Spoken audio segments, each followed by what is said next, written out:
बिस्मिल्लाहिर्रहमानिर्रहीम। मैं हूं आपका host Majid Ali my YouTube channel के साथ। तो नाजरीन, आज की वीडियो में हम बात कर रहे हैं कि 2025 में कौन सी ऐसी फसलें हैं जो मुनाफा बख्श साबित हो सकती हैं। 2025 का जो मार्च का महीना है वो गुज़र चुका है और अप्रैल का महीना शुरू हो गया है। अब हमने देखना है कि कौन सी ऐसी फसलें हैं जो 2025 में आपको मुनाफा दे सकती हैं।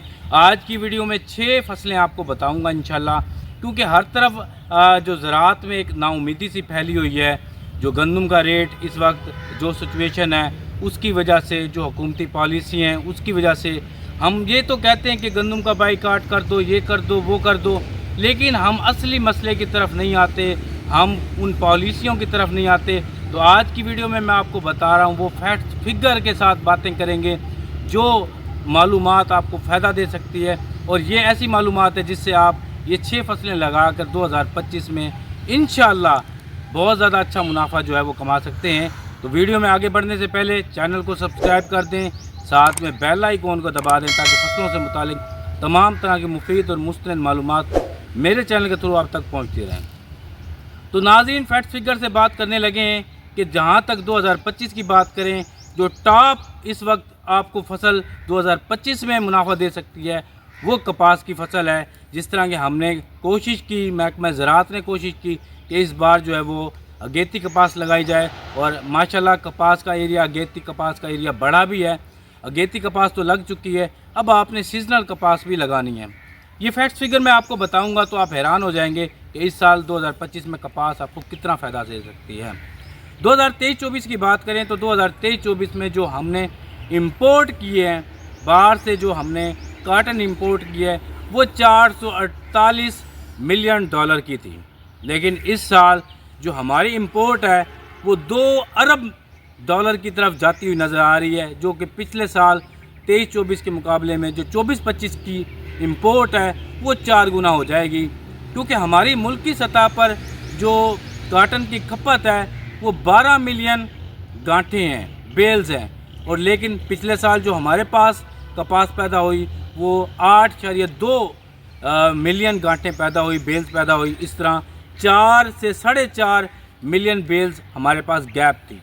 तो ये फैक्ट्स बताने के बाद आपको समझ आ रही होगी कि कपास की हमारे मुल्क में कितनी अहमियत है, और इसीलिए हुकूमत कोशिश कर रही है कि अब हुकूमत अपने टेक्सटाइल मिल की खपत को पूरा नहीं कर पा रही। बाहर से कब तक हम दें, हमारे पास डॉलर नहीं है, IMF से कर्जे के तले हम जो है वो दबते चले जा रहे हैं। तो इस साल जिन लोगों ने अगेती कपास ट्रिपल जीन लगा ली है बहुत अच्छा किया है, और इंशाल्लाह वो मुनाफा भी देगी। और जिन्होंने अभी कपास नहीं लगाई, सीजनल कपास भी इंशाल्लाह फ़ायदा देगी। उतनी पैदावार बेशक ना आए, लेकिन रेट अच्छा होने की वजह से आपको कपास जो है वो मुनाफा देगी 2025 में। नाज़रीन, आपने करना क्या, अब आपने 1.5 से 2 फुट के फासले पर, 2 फुट के फासले पर सीजनल कपास को लगाना है अगर पैदावार अच्छी ले रही है तो। वैराइटीज़ का भी अच्छा इंतखाब करना, नंबर 1 बात ये हो गई। नंबर 2 बात जो मैं आपसे कर रहा हूँ कि हमने ये तो कहा कि गंदम ना लगाएं, लेकिन साथ में अगर ये भी बात कर देते, कोई आपकी रहनुमाई करता कि गंदम ना लगाएं, आप दालें लगा लें। बेशुमार पैसा हम दालों की इंपोर्ट में जो है वो खर्च कर रहे हैं।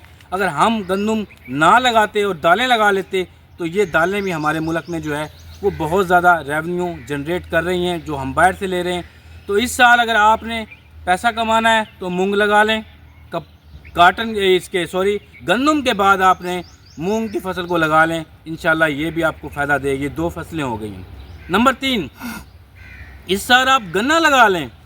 ये वो बात कर रहा हूँ फैक्ट फिगर के साथ।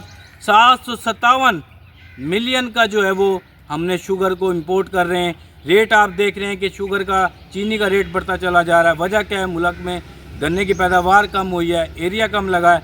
तो अगले साल 2025 के लिए इस साल के लिए जो गन्ने की पैदावार है उसको अगर हमने स्टेबल करना है, और मुल्क की सतह पर हुकूमत की कोशिश है कि गन्ना लगवाया जाए, ये मिन्नतें करके आपसे गन्ना लेंगे इंशाल्लाह, तो आप गन्ने की फसल लगा लें।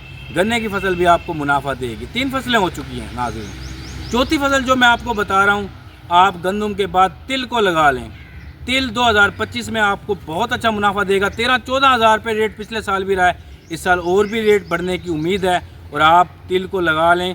तिल की फसल आपको 2025 में बहुत ज़्यादा मुनाफा अच्छा देने वाली है। नंबर 5 जो फसल मैं आपको बता रहा हूँ, ये चावल की फसल है। हमारी चावल की एक्सपोर्ट बढ़ रही है, लेकिन हाईब्रिड चावल आपने नहीं लगाना, आपने बासमती चावल लगाना है। बासमती चावल की इस वक्त डिमांड बहुत ज़्यादा अच्छी है। इंटरनेशनल मार्केट में हमारा चावल मंजूर हो चुका है। इंडिया के मुकाबले में हमारा बासमती चावल बाहर जा रहा है, तो हमारी एक्सपोर्ट 20 मिलियन डॉलर तक बढ़ चुकी है और मज़ीद भी बढ़ने के चांसेस हैं। तो आप जब चावल की फसल लगाएंगे, इंशाअल्लाह 2025 में जो है चावल की फसल भी आपको बहुत ज़्यादा अच्छा मुनाफा दे देगी। ये वो फसलें हैं जो गंदम के बाद लगनी है। नंबर 6 फसल जो पाकिस्तान में इसकी अहमियत बढ़ती जा रही है, तुक मलंगा, बलंगू जिसे कहते हैं। ये फसल इतना ख़र्चा भी नहीं होता, इसको आप लगा देते हैं, 2 से 3 पानी लगते हैं और ये जो है वो आपको बहुत ज़्यादा अच्छी जो है वो मुनाफा दे सकती है। ये 6 फसलें वो बताई हैं जो 2025 में इंशाल्लाह आपको मुनाफा देंगी। मेरा काम है आप तक वो फैक्ट फिगर पहुँचाना, बाकी अल्लाह के हाथ, अल्लाह पे छोड़ दिया करें, मेहनत करें और इंशाल्लाह आपको जो है वो मुनाफा इन फसलों से मिलेगा। उम्मीद की किरण को रोशन करें, वो चीज़ें लगाया करें जिनकी इंपोर्ट पाकिस्तान कर रहा है, बाहर से मंगवा रहा है, और हमारा काम है आप तक वो मालूमात पहुँचाना। रिवायती काश्तकारी को छोड़ें, आप थोड़ा सा हट के चीज़ों को करेंगे तो इंशाल्लाह आपको इन फसलों का रेट मिलेगा। इन फसलों की मालूमात के लिए आप मेरे चैनल को विज़िट कर सकते हैं। हर एक अलग अलग फसल लगाने के लिए पूरा पैटर्न मौजूद है, तो चैनल को विज़िट कर लिया करें। और इसी के साथ मैं इजाज़त चाहूँगा। उम्मीद है कि वीडियो पसंद आई होगी। अगर वीडियो पसंद आई है चैनल को सब्सक्राइब करें और साथ में लाइक और शेयर कर दिया करें, ये आपकी तरफ से मोहब्बत है।